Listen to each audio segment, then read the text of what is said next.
But not everyone's been quite so industrious. This piker's hay pile is woefully sparse. But there are shortcuts if you're prepared to cheat.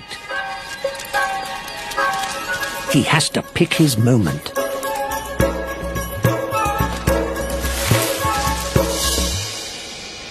Wait till the coast is clear, then steal from his neighbor's stash.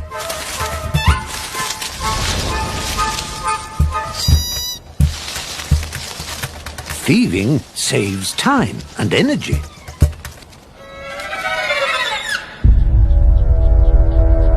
But what goes around comes around. And the master thief's growing hay pile has not gone unnoticed. No honor among thieves.